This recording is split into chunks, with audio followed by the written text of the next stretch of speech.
Hello বন্ধুরা, welcome to my channel. Hello বন্ধুরা, তোমরা কেমন আছো? আশা করছি ভালোই আছো তোমরা। এবার তোমাদের কাছে নিয়ে এলাম দুর্দান্ত সফল হওয়া সিনেমা রেড টু। তো রেড টু হলো 2018 সালের রেড সিনেমা সিকুয়েলস, যেখানে আবারও প্রধান চরিত্রে অভিনয় করেছেন অজয় দেবগান। রাজকুমার গুপ্ত পরিচালিত এই সিনেমায় রিতেশ দেশমুখ এবং বাণী কাপুর গুরুত্বপূর্ণ অভিনয় করেছেন। সিনেমাটি 2025 সালের 1 মে মুক্তি পায় এবং বক্স অফিসে সফলতা অর্জন করেছে। বন্ধুরা, রেড টু সিনেমার কাহিনী ইন্ডিয়ান রেভিনিউ সার্ভিস অফিসার পাটনায়কের 75তম রেড নিয়ে। তিনি রাজস্থানের কাল্পনিক শহর ভুজে স্থানান্তরিত হন, যেখানে তিনি দুর্নীতিগ্রস্ত রাজনীতিবিদ দাদা মনোহর ভাইয়ের বিরুদ্ধে অভিযান পরিচালনা করেন। এই অভিযানে তিনি 4,200 কোটি টাকা উদ্ধার করেন। তবে অভিযানের পর তিনি সাসপেন্ড হন, কিন্তু পরে পুনরায় দায়িত্বে ফিরে আসেন। অবশেষে দাদা মনোহর ভাই তার ভুল বুঝতে পেরে আত্মসমর্পণ করেন। সিনেমার শেষে রামেশ্বর সিং ওরফে তাউজি দাদা মনোহর ভাইয়ের সাথে জোট বাঁধার প্রস্তাব দেন, যা পরবর্তী সিনেমার জন্য ইঙ্গিত দেয়।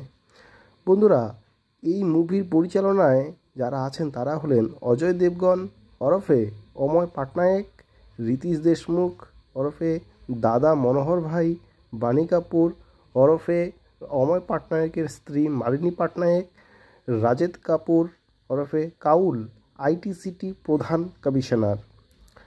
সিনেমার সাউন্ড ট্র্যাকের সঙ্গীত পরিচালনা করেছেন অমিত ত্রিবেদী, ইয়ো হানি সিং, রচক কোহলি, সাচেত পরস্পরা এবং হোয়াইট নলেজ কালেকটিভস।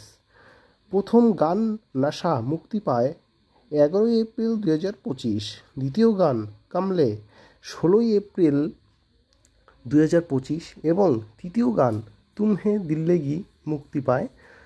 চতুর্থ গান মুক্তি মানি মানি 22 এপ্রিল 2025।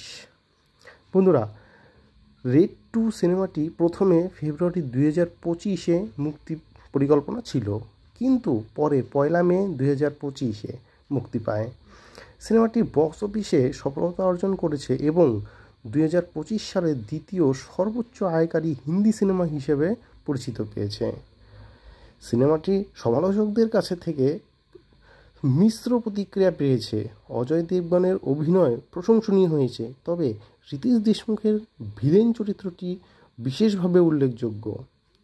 তার অভিনয় দর্শকদের মুগ্ধ করেছে, যা তার কেরিয়ারের একটি উল্লেখযোগ্য মাইলফলক।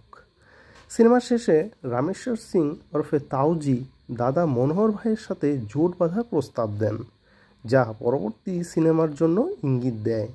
এটি রেড 3 সিনেমার সম্ভাবনা উন্মুক্ত করে। রেড 2 একটি উত্তেজনাপূর্ণ এবং বাস্তবভিত্তিক সিনেমা, যা দুর্নীতির বিরুদ্ধে সংগ্রামের গল্প বলে। অজয় দেবগন এবং রিতেশ দেশমুখের শক্তিশালী অভিনয় সিনেমাটিকে আরও আকর্ষণীয় করে তুলেছে। যারা থ্রিলার এবং ক্রাইম ড্রামা পছন্দ করেন তাদের জন্য এটি একটি উপভোগ্য সিনেমা। বন্ধুরা, আমরা কিন্তু বুঝতেই পারলাম যে আমরা রেড 3 মুভি অবশ্যই পাচ্ছি। তো এই ভিডিওটি যদি তোমাদের ভালো লাগে তাহলে লাইক, শেয়ার এবং সাবস্ক্রাইব করতে ভুলবা না, কারণ এরকম ভিডিও আবার ছাড়ার পরে তোমাদের কাছে ফার্স্টেই চলে যাবে। তো তোমাদের মতামত কমেন্টে জানাও এবং আমার পাশে থেকো। ঠিক আছে, বাই বাই বন্ধুরা, পরের ভিডিওতে দেখা হচ্ছে।